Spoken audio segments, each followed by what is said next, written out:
Welcome to Christian Quotes TV. I would like to present to you precious quotes from man of God Billy Graham, Part 9. God has given us two hands, one to receive with and the other to give with. Can you see God? You haven't seen him. I've never seen the wind. I see the effects of the wind, but I've never seen the wind. There's a mystery to it. The only thing he forgets is our sins.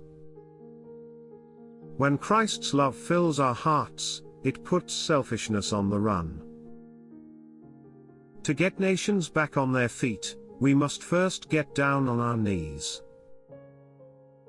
We have perfected our weapons but failed to perfect the men who use them. As this new year begins, ask God to help you tune your life every day to His Word, so you can bring harmony and joy to those around you. A true Christian, living an obedient life, is a constant rebuke to those who accept the moral standards of this world. The highest form of worship is the worship of unselfish Christian service. The greatest form of praise is the sound of consecrated feet seeking out the lost and helpless. Evil is real, but so is God's power and love. A child who is allowed to be disrespectful to his parents will not have true respect for anyone. Art and education may refine the taste, but they cannot purify the heart and regenerate the individual. Christ's words were simple yet profound. And they shook people, provoking either happy acceptance or violent reflection. People were never the same after listening to him. The people who followed him were unique in their generation. They turned the world upside down because their hearts had been turned right side up. The world has never been the same. The Spirit goes ahead of us when we witness, preparing the way, giving us the words, and granting us courage. The cross is offensive because it directly confronts the evils which dominate so much of this world.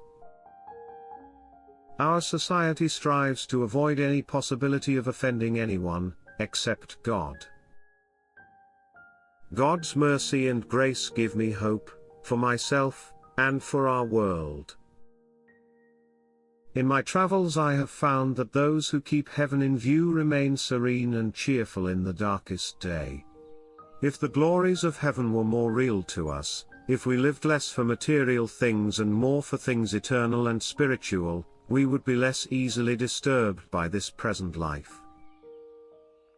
Why should we give God thanks? Because everything we have comes from God.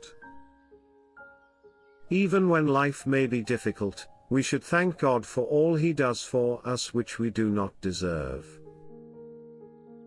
The motive of grace is the infinite, compassionate love of a merciful God, but the work of grace was the death of Christ on the cross.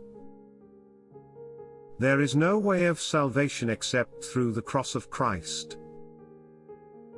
I'm going to heaven just like the thief on the cross who said in that last moment, "Lord, remember me."